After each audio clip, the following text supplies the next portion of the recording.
Sub Shinners, we're here for a very special podcast. I'm still in America. Hopefully, by the time you're listening to this, I've made it home. And we've got another American guest with us today, a very special rider. Not just a trials rider either. You know, I like to think you ride anything with two wheels. Seth. We've got Seth Stevenson. Yes. The legend himself. Yeah, who happens to be our roomie as well this weekend. It's been pretty fun. You haven't heard us snoring from the other side, no? Or if you have, you haven't said anything, so that's cool too. Now's the time. The camera's in. I hope not. I'm in like the other room. I think the American invasion is almost complete. I mean, we've got a couple more people we'd love to see on here, but also I feel like we've gotten some solid talent from the U.S. appearing on the shindig, which is pretty awesome. I'm fired up for this chat for sure. Yeah, so Seth, thanks for coming on, bro. Yeah, no, thank you guys so much for having me on. It's a dream come true to be here with you guys in the States together in one room. It's pretty surreal. Pretty cool. Yeah. I'm definitely pinching myself a little bit here too. You know, who knew we get to this point, but. Yeah, let's do what we do best. We'll talk about bikes, man. You know, you ride a bike. I'm riding a bike. I'm falling off all kinds of logs and rocks. I'm super good at it. Seth, I mean, where do we even begin? I mean, I know that you have this super wide, diverse background, and you know, like Matt said, you ride everything with two wheels. Where do we even start on this whole thing? Because you know, obviously we've seen you absolutely shredding trial stuff, but we've seen you doing free ride stuff. We've seen you doing moto stuff. Like, where did it all start? Yeah, so I guess it all started from moto. Back like when I was probably 5 or 6 years old, my dad threw me on a PW50, and after about 2 months, I whiskey throttled into a barn, and then that's when he was like, "Okay, we need to step back and try BMX." So yeah, then I got on a little BMX bike, and me and my brother would go to a local BMX track, Tanglewood, near Winston-Salem, and we learned how to, you know, ride bikes and just get the basics down there. And I actually did a couple races back in my younger years, but then once I kind of figured out the BMX stuff, I went back to dirt bikes, and then I just kept riding moto from there. Wow. That's actually a completely different route from what most people I've heard, right? Yeah. They start on a push bike, but you were like thrown with an engine underneath you, and then I guess your dad was like, "Whoa, he's going to be dangerous, so let's just..." Like normally, bike trials was literally made for people who didn't want their kids to be on motorcycles to start on bicycles. You kind of came into it the opposite way, which is pretty aggressive. Pretty cool, yeah, and it is. You're like full on. Like, I wonder if that's any of the fear factor comes from. Also, another fun fact that I didn't even find out about myself until I was probably 15 years old is my dad actually named me after Seth Inslow. I'm not sure if you guys are familiar with him, but he's like the Eval Knievel. Isn't that like Crusty Demons of Dirt and all that? Yeah. Oh, gee. Yeah, and I was like, okay, maybe this makes a little more sense because on my mountain bike, I feel like I always just want to send the longest jump I can find. It's meant to be. Right. So you were given the name without even realizing that was your calling. Yeah. He's like, okay, I'm the new Eval Knievel, I guess, just on a push bike. So obviously there's this moto background, this mountain bike background. Where did trials fit into all this? Like, how did you even get into any of this stuff? Whew, yeah, that's where do I even start? That's a long story. We're here for it. We got time. So when I was 12 years old racing motocross, I actually broke my hip pretty bad and tore a bunch of muscles and tendons and ligaments, and that put me out for like over a year. Couldn't even walk for probably 8 months. Wow. Oh my God. And that definitely changed my mindset, you know, being a 12-year-old and just going through all that mentally. It made me want to step away from it for a little bit. And then at the time I was, you know, in middle school and was playing basketball, football, golf even. And I was like, okay, I think I'm going to put the dirt bikes on the back burner for a little bit and try something different. And I did that for a while, and I enjoyed basketball the most. But eventually, a few years later, I think it was when I was 15, I have a little brother who still races motocross, and I just got the itch to get back on a bike again and started racing off-road motocross, just, not with jumps, just going racing like kind of a mountain bike race on a dirt bike. But yeah, I still found myself bouncing off of trees, breaking more bones. So it's kind of it seemed like it was a never-ending thing for me to break bones, and my brother was over here and had never broken anything his entire life. I was just about to ask that. So he was somehow in normal state, and you were the one that was getting the beating. Yeah, which I struggle with arm pump really bad on the dirt bike, and I think that definitely contributed to a lot of my injuries, just because I couldn't hold on. And I think arm pump is one of the major factors of why I don't race motocross anymore to this day, just because I simply feel like I can't hold on without just wadding myself. And I know, yeah, I don't know if you've probably experienced that if you've ever ridden a moto trials bike before. I mean, you even get it with some trials competitions. You can, generally I sort of know what that is, but I know it's way more intense on a motorbike, because every time, sort of thing. Yeah. So it's pretty heavy. Yeah. And yeah, after that, I kind of was just on YouTube like every other teenager through high school, and found these videos of Danny McCaskill. And I think Way Back Home was one of the videos that really stuck with me. And I think Imagine It is what it's called. Yeah, that one. Yeah. That one definitely inspired me to get on Inspired. And yeah, I think that's where my trials career started, was after I saw videos of Danny McCaskill on YouTube.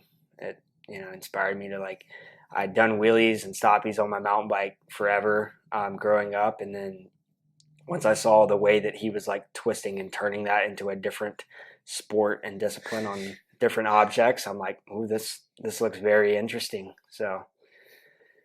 Were you mountain biking at that time, or you just went straight from moto directly into trials? Yeah, so I think I got my first full suspension mountain bike back in 2000, the end of 2017. So it's been over 5 years now.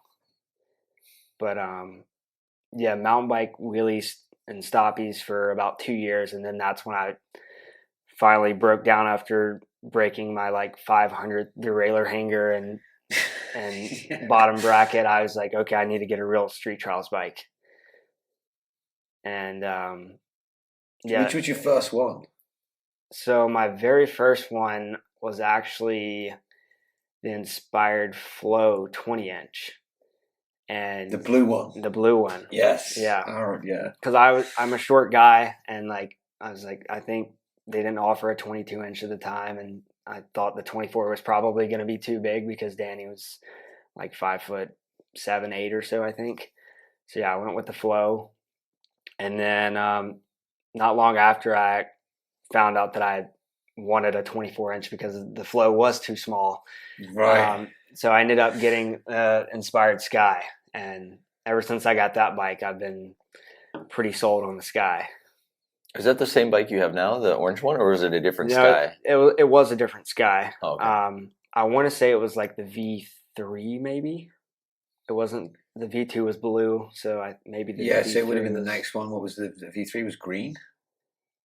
No, I can't. Someone's going to someone's going to comment. We're good. We're good. Do that. Well, it actually kind of leads on to one of the things.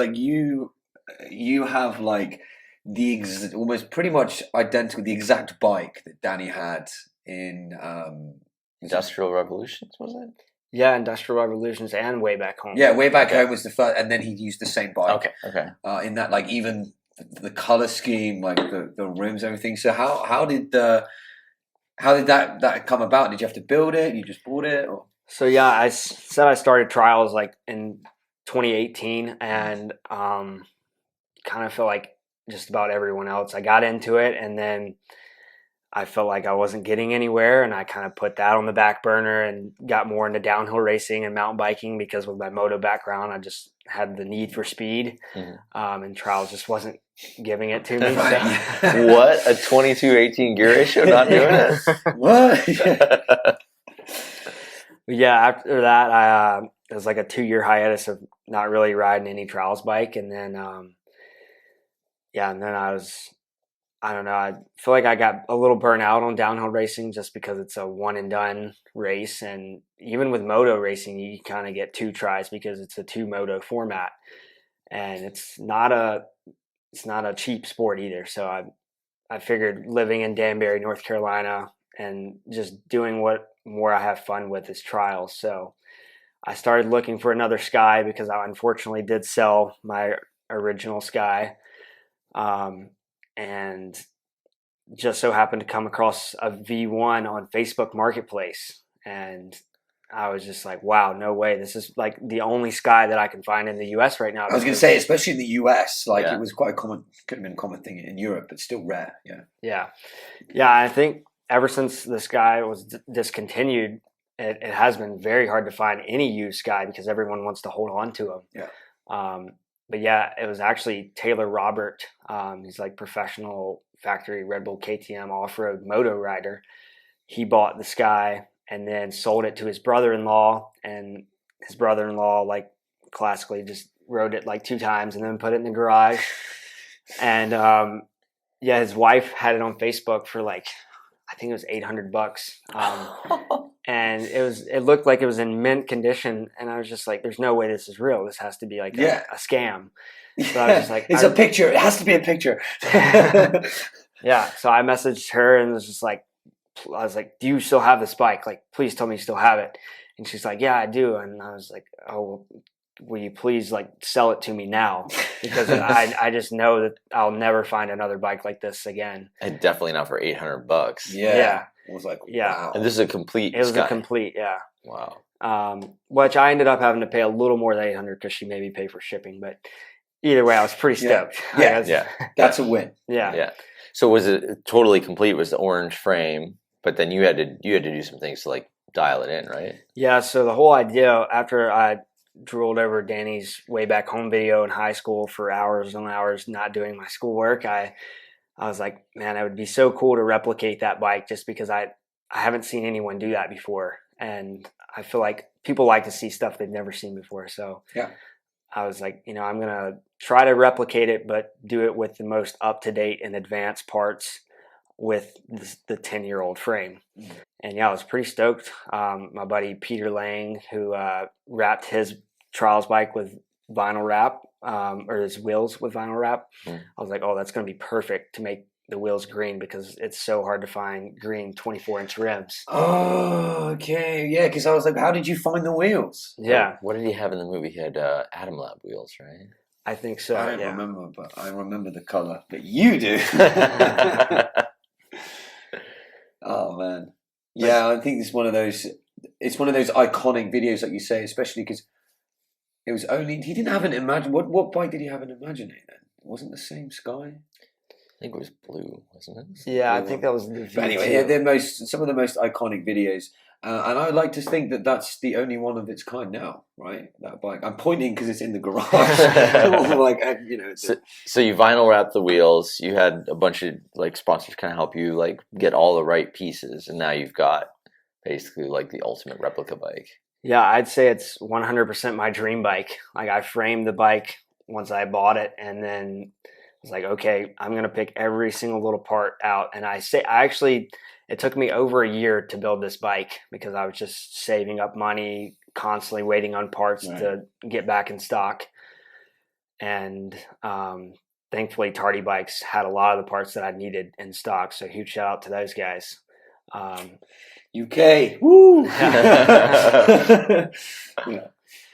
But yeah, it was definitely worth the wait though, because I think it's my dream bike, and I'll probably never let go of that frame. At least it's pretty. Even special. if it cracks, just keep it. Yeah. I'll be really surprised if I can crack it because I've over the past couple months of having it, I've done some really dumb stuff on it, and it still seems going to be holding up. So one of the things that you did on that bike was you won the Muc-Off manual challenge, the thing that Duncan put out, right? The do your best manual, film it, tag, whatever, and then you won.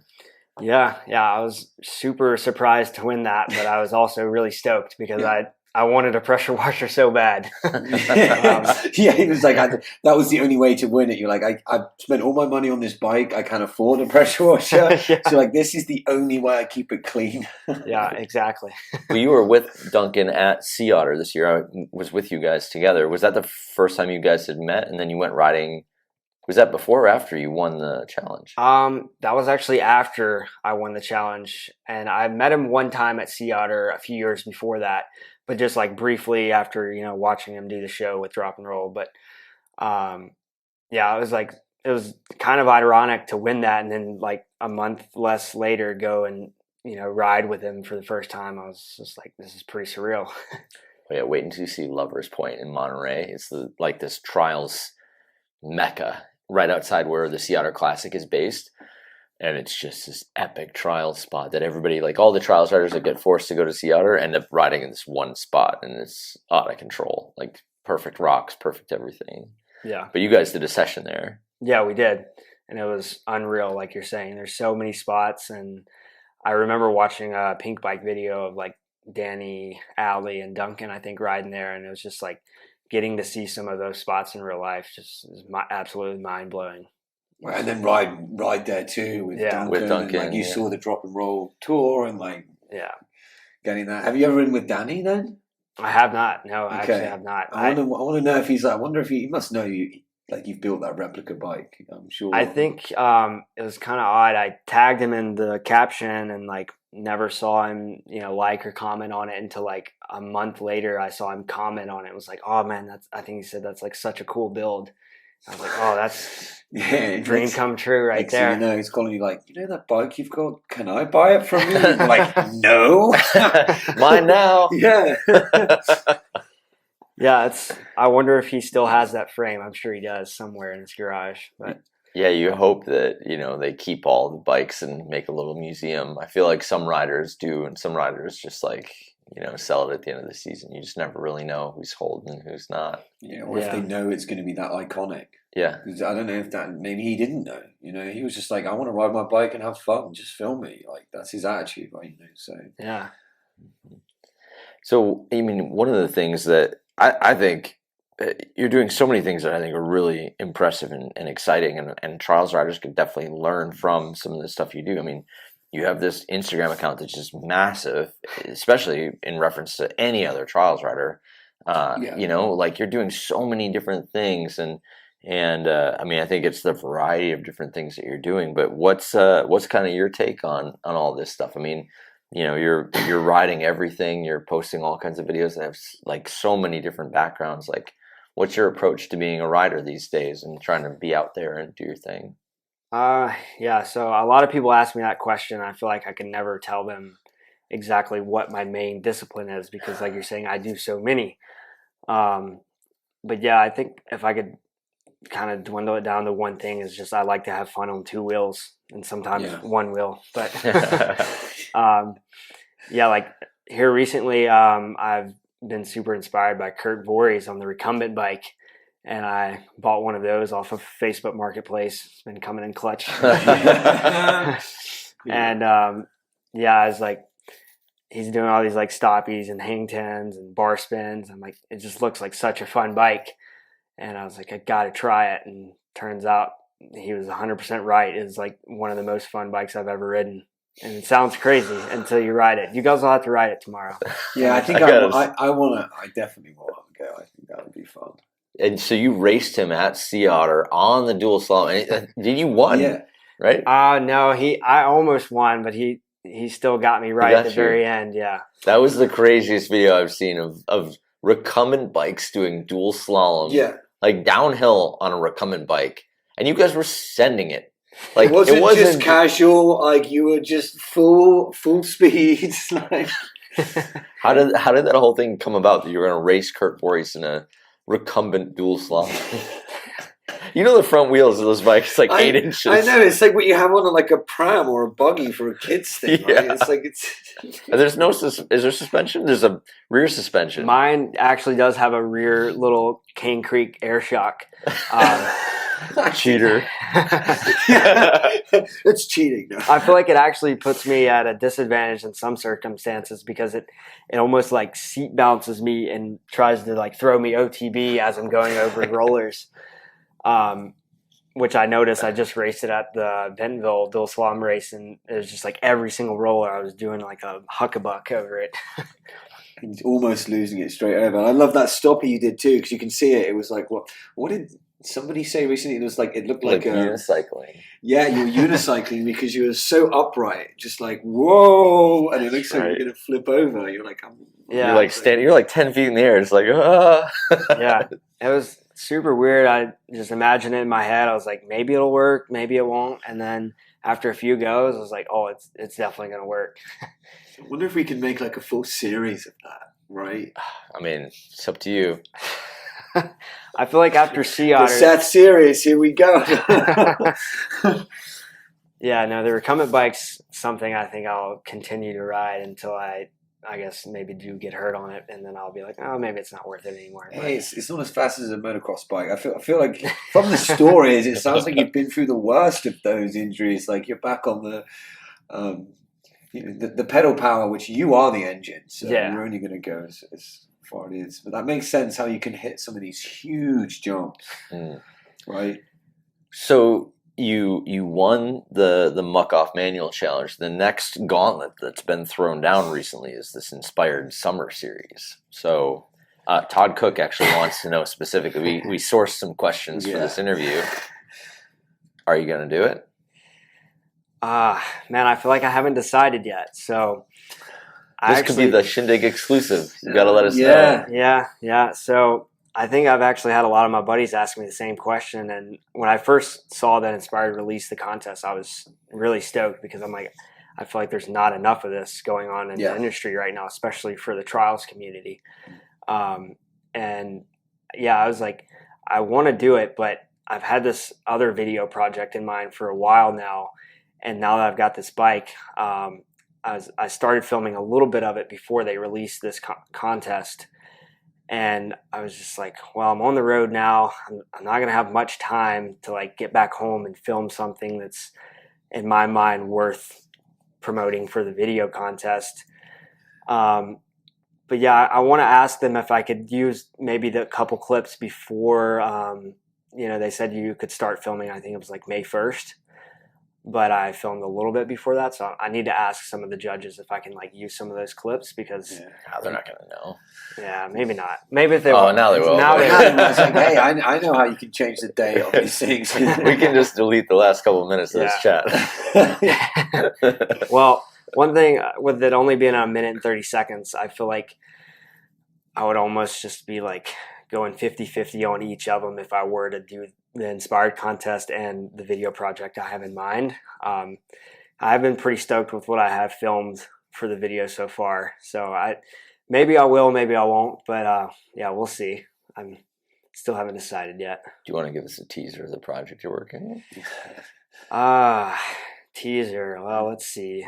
It is on a trials bike. That's all we need to know. yeah, that's good. It's on a trials bike and a trials bike only. But I think a lot of the spots that I've ridden so far are some spots that I've went to and maybe like crashed on and haven't like conquered yet. So I've been wanting to go back and conquer those.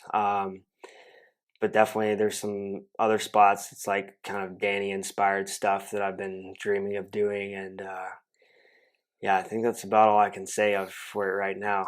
Fair enough. Now, I was just saying we should just take you to Scotland and we'll just we'll redo the way back home, right? And you can just be like, I've got the bike, I need to get the helmet and just like completely redo it. And all the spots we got you. Yeah, I actually had the opportunity to go up to San Francisco after Sea Otter. And just getting to see some of those Danny spots in real life is just like absolutely mind blowing. I thought that like watching his videos, like, I could maybe try that one spot. And then you get there and it's just like, oh, this is so above my pay grade. Yeah, I mean, they spent a long time just like you looking at those spots. So of course, I'm sure. Is it the same sort of thing with the projects that you're kind of working on now? Are you really focusing on like those shots or are you just kind of playing it by ear? Yeah, I guess I am playing it by ear. I tried to make a little like timeline skit that I wanted to follow, but just like working a lot and, also riding recumbent bikes, downhill bikes, stuff. I've been trying to balance it all. But yeah, I think after this trip, I'm going to be focusing on filming a lot more trial stuff, and kind of decide if I do want to enter that contest or not. I feel like I'm still pretty rusty on my trials bike after taking that kind of 2-year gap of not riding it. So You look solid today. We saw you ride. Yeah, there's still time to get back to it, and I think that's all it's going to take, right? If you just focus on it, and hopefully you make content there, because it sounds like it's content that you're happy with, right? Yeah. For that, which is important. I get that, but it's so funny that what you think, you're like, oh no, this isn't good enough. It could be, it could be good enough. yeah, I know, and that's why I feel like I do set my expectations really high. There would be like a video that I film, and it's just like people would probably use this, but I'm just like, I don't know. I don't think I should for a video contest, but yeah, maybe I will. Well, that might be what separates you from the rest. I mean, how many times did you do that manual line before you were like, oh, I'm actually happy with that. It's kind of okay, and everyone else is like, whoa. Yeah, and I think that's one thing that when you see in Danny's videos, except for I did see in the San Francisco edit, he did put in some fail clips in there, and I was pretty stoked to him to like put something in there to make it look like he's not just from a completely different planet. Like he does. It does. It crash. helps with the realism. I totally agree. Totally agree. Yeah, and that's the reason it took them like almost 5 years to complete that, because he did end up hurting his knee filming that video. Oh yeah, because then he had to completely stop, and there was COVID. And, all kinds of stuff. Yeah, but I like, and if you've seen my Instagram, you've probably seen a lot of my crash reels too. And I think a lot of people are scared to post their crash videos because it like gives them a bad rep or it makes them look unprofessional. But I'm just kind of here to expose that it's not all sunshine and rainbows.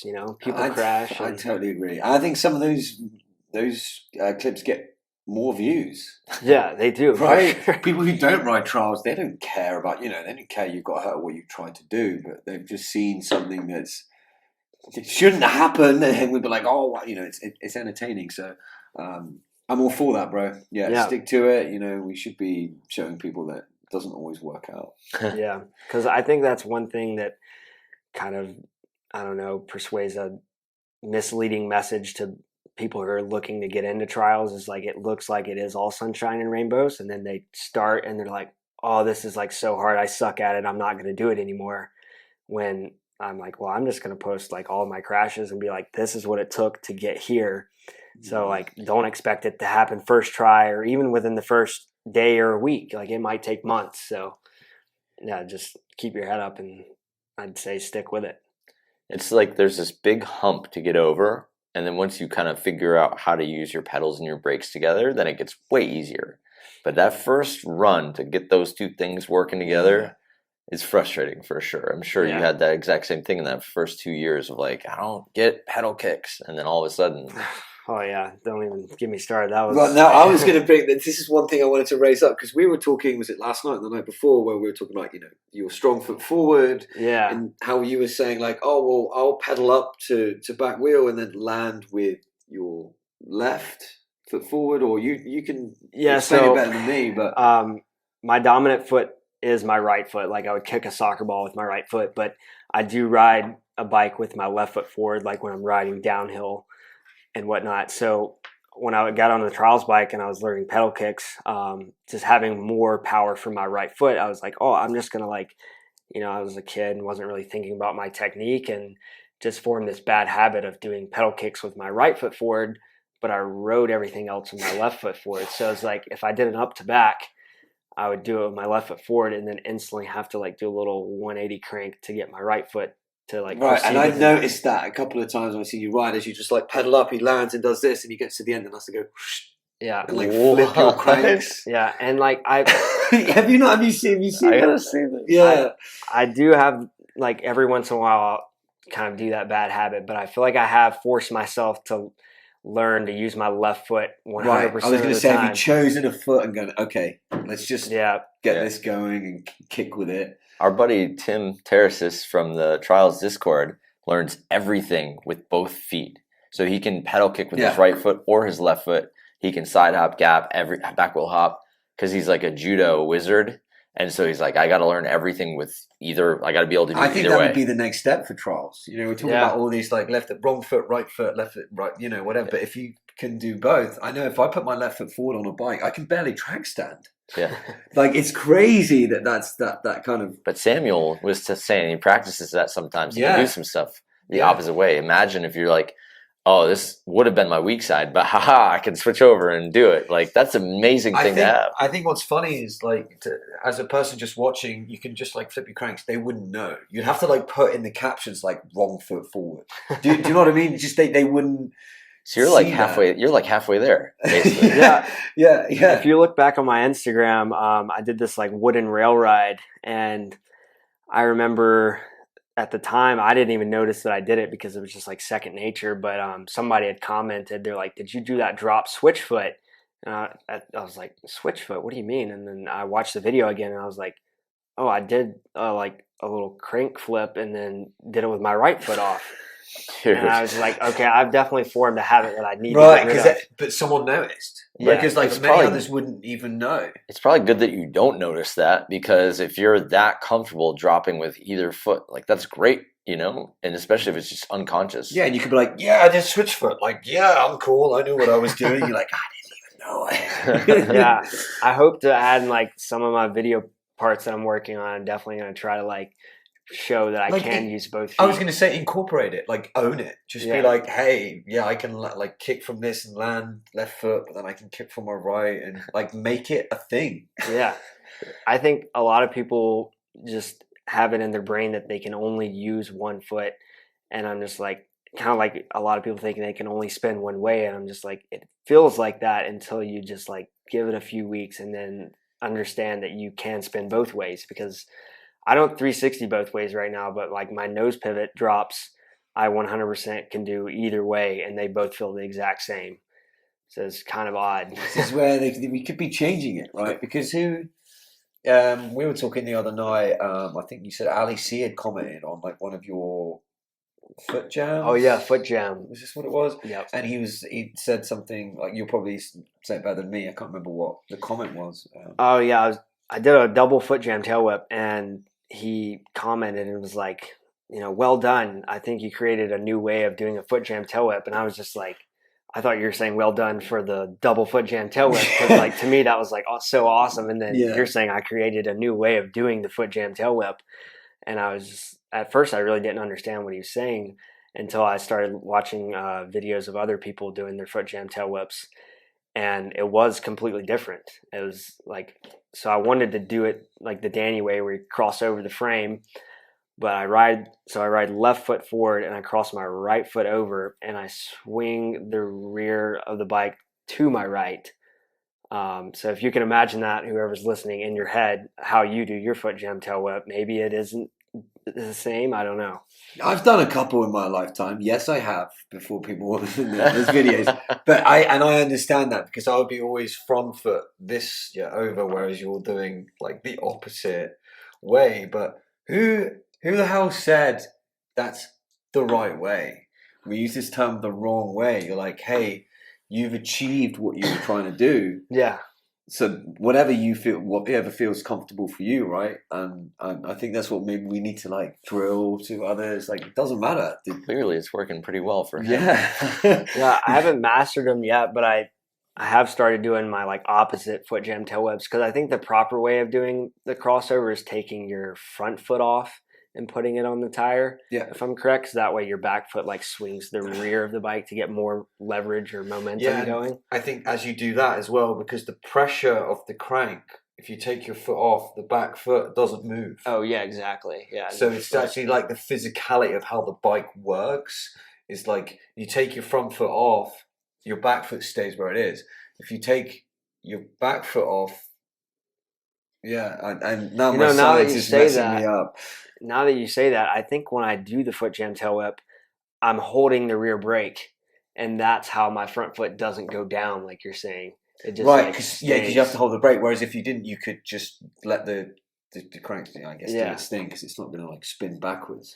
I don't know. Yeah, it seems like everything I do is just completely backwards from everyone else. But good. Let's do something different. I think it's good. I'm actually just completely blown away that in just a matter of a few years you've acquired all of these skills. I mean, you must have put in so much time to figure it out. I mean, most people aren't doing the stuff that you're doing in less than 10 years almost. So, I mean, the fact that you've acquired this many trial skills so quickly with confidence is really like the most impressive thing to me.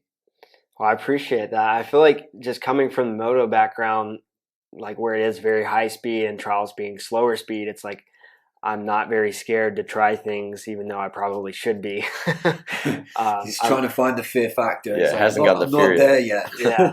Yeah. I was like learning the hard way. It's like Seth Inslow's Seth the Hard Way movie. I don't know if you've seen that. I feel like that's like how my whole life has been. It's just learning the hard way. Yeah, I don't know. I feel like a lot of I've always had really good balance. I know that because growing up doing like balance drills in school and at home and like just training, I was always seemed to be better than like most people when it came to doing the balance stuff. So maybe that has something to do with like some of my trials skills that I've developed so quick. But I feel like you say so quick, but then again, I've spent countless hours learning like some of the stuff that I can do right now. And I feel like I still have so much more to learn. And that's what I love about trials. It just feels like it never ends. Yeah, you're always going to be pushing and keep, and that same thing, like, hey, all right, there's no trail. Like, we can practice foot jam tail whips in the house. We're not going to do this right now. But I've got the deposit on this Airbnb, so maybe not. But you know what I'm trying to say? Like, I get you putting the time in, but I think when people really appreciate trials and try it themselves, like, good shout out to Todd, right? We had that really great that FaceTime with him, and he was like, oh, these guys just inspired me. I'm just going to go in the backyard and like ride for 20 minutes.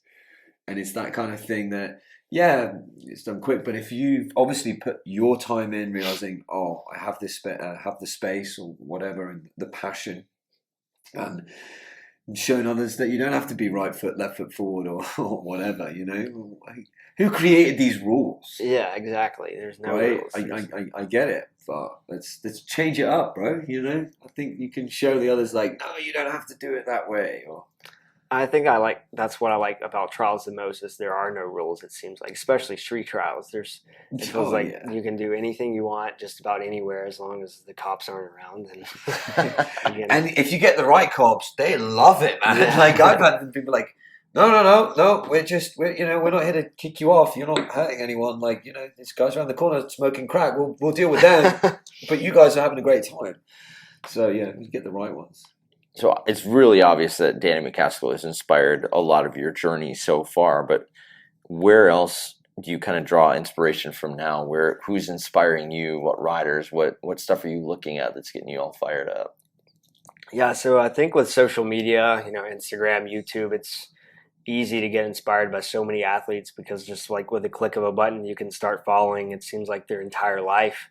And I think with Fabio Wimber, he's definitely been a huge inspiration to me over the past couple of years too. And I think if I had to say that's like the rider that I look like the most, just nowhere near as good, it'd probably be him because he also, I think, grew up doing motocross and downhill. Maybe not the recumbent stuffs yet, but yes. No, and he's always been in that. Yeah, I get exactly what you mean. He's always been behind on two wheels. Yeah, as a rider, and that's probably why he does all that. I'm like, well, watch out, Fabio. Seth's coming. Well, yeah, his urban freeride videos have definitely inspired me, and I definitely find myself hitting some stair gaps and just trying to do something different that you don't see every day. And I feel like that's what Fabio does is he changes it up and does really. And he hurts himself pretty regularly, which it sounds like you do too. Yeah, I know. I thought it was just ironic whenever he got hurt on the moto, and I was like, man, that just seems like my life just later down the road. You get back on the moto and do it. You do a better home office, I'm sure. We'll fix you another video like that. Someone's going to take over that, right? This is the thing. Yeah, I feel like a lot of people aren't willing to put in the work to do that, like extra mile and really make a unique video part. And it does take a lot of time and effort and sometimes money too. But I think with the video I'm trying to create right now, I'm not filming with any fancy cameras or anything. I'm just kind of doing it like low key with what I've got and just kind of see what people think of it and go from there. Yeah, for the moves, not the cinematography, right? Yeah, focusing on what people are going to be like, oh, that was a sick trick. But like, oh, wow, have you seen the quality of that flower in the background? Yeah, and I feel like a lot of people have asked me over the years, like, oh, I want to see you make a YouTube video. And I think the reason that I haven't done one yet is because I want to be like quality over quantity when it comes to doing YouTube stuff. But I maybe have been just a little too hard on myself, and I'm just finally like, I want to do it now with what I've got, and just I've got to start somewhere, and just I think that's gonna be the route to go for now. So it sounds like you're like a victim of your own perfectionism. Yeah, there, I right? definitely have some like OCD and like feel like but I that's want to what be a makes, perfectionist. I think that's what can drive people too. So I'll take it in a positive light that maybe that's why you make those videos like, well, this video is going to be sick because I have a high, like a high goal or whatever it might be. And that's better because then you're going to be above the rest. Yeah, but I've always believed that like if you can dream it, you can achieve it. I think a lot of people nowadays just have this mindset that they can't even dream of doing something because they're like, oh no, like you can't do that, you can't do this, and I'm just like, why not? Let's dream big and make something happen. If you've got the patience and commitment, and obviously you've seen that from your own hand of stuff. You're like, I'm into this. I'm going to put the time in. Would you consider yourself a patient person then? Trials has definitely taught me a lot of patience. True. Yeah. I think before I started trials, I was pretty impatient. But yeah, I feel like I've always tried to be pretty self-disciplined, and trials kind of comes in full circle with patience, self-discipline, and just like, wanting it, not giving up even when you do fail, because it's all like part of the process. You're going to fail. It's going to happen. You're going to break some bones. Like it's not if, it's when. And that's just part of the sport. But, and a lot of failures to get successes, right? I know with dirt jumps, you're like, if I don't make this, it's going to hurt. I'm not doing it again. Yeah. But with trials, we can very much kind of get again. And there can be a lot of, 9 failed side hops before you get one. Yeah. And that's one thing that I don't know, a lot of people don't understand about some of Danny's stuff is that some of them take hundreds of tries. And just the fact that he has that, amount of determination and just like perseverance to do that. Not a lot of people have that much patience.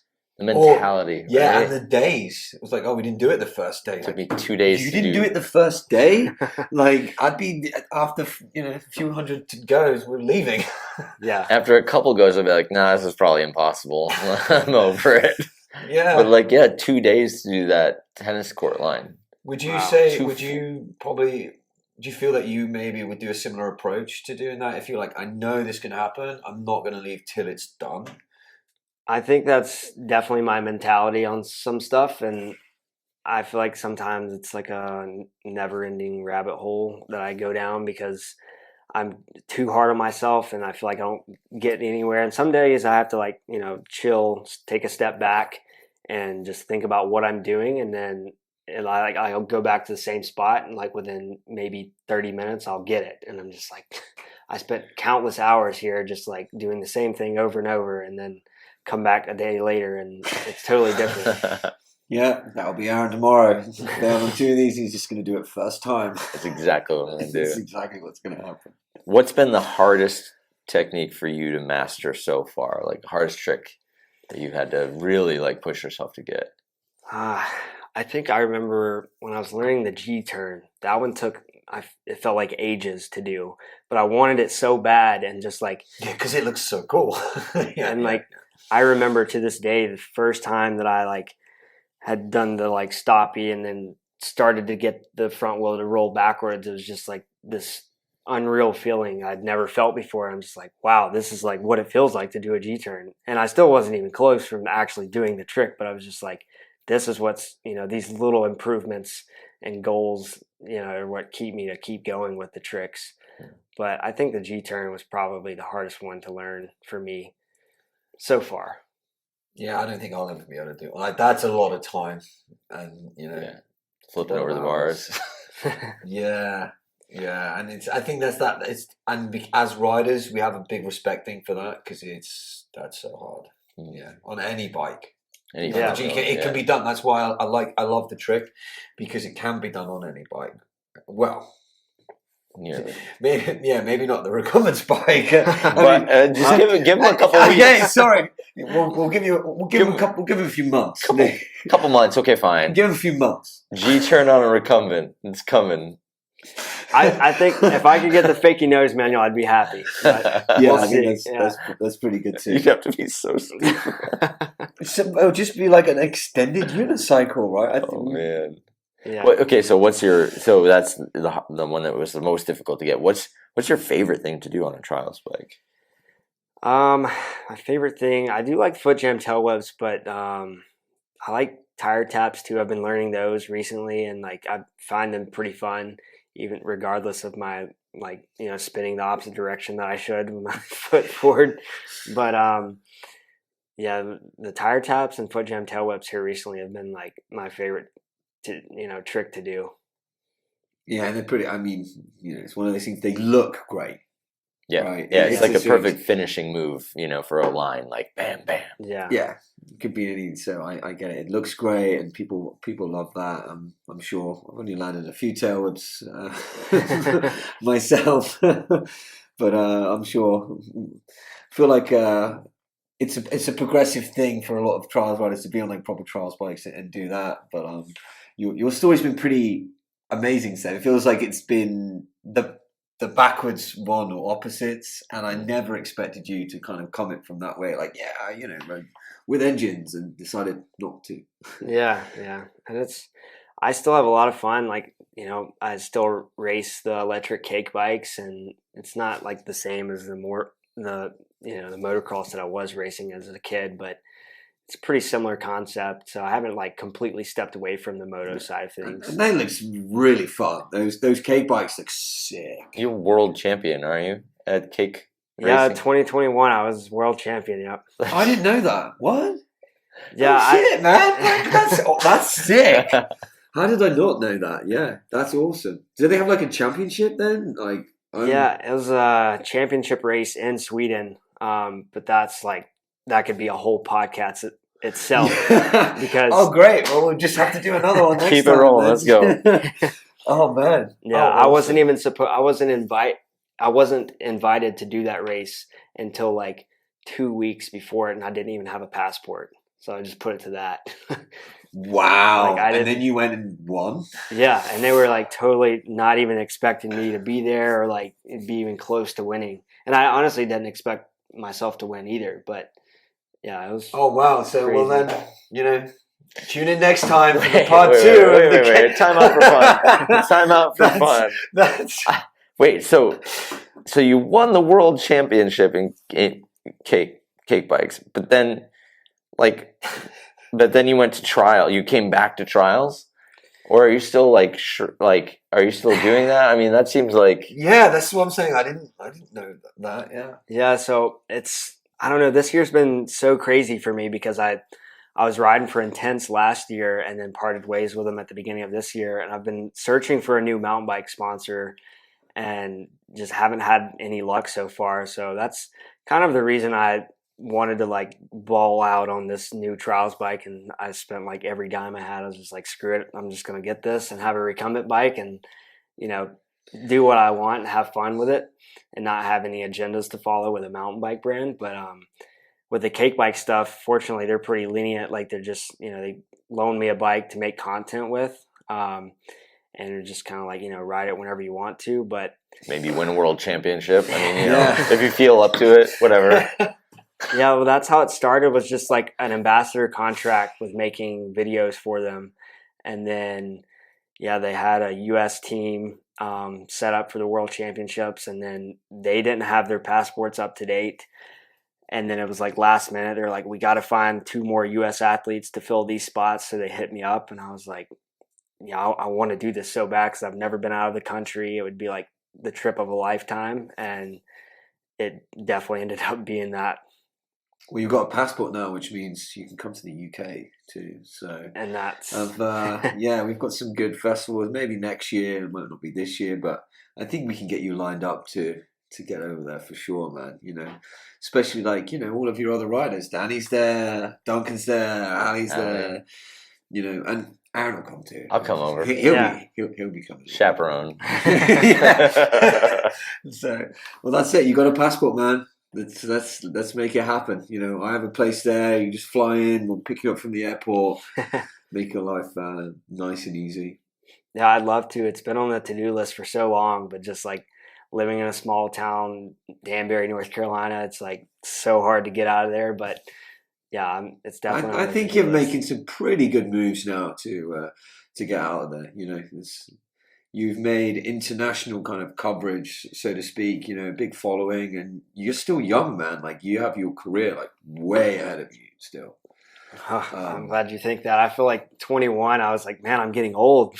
Nah. You seem to, and I thought that like I'm in my 30s now, and I'm like, and things are still getting better for me. Yeah. So I'm never. Yeah, I just keep. Yeah, I think Jeff, like after today riding with him, I was just like, I don't even know how old he is, but like. We won't say. We'll leave it. We won't say, but yeah. I know he's in the master's class, and I was like veteran class. Veteran, sorry. Veteran class. Veteran class. And I was just like, he just completely, scored a perfect score on the sport class, and I dabbed my foot like 3 or 4 times, and I'm just like, that is just unreal. Like, how is he still doing this? He's an animal. He did it on a full suspension bike too. He did. Yeah, those guys, and Max was pretty impressive too. Like those two did a pretty good job, and I feel like you did just from watching. You were keeping up with them, like they were keeping up with you, I should say.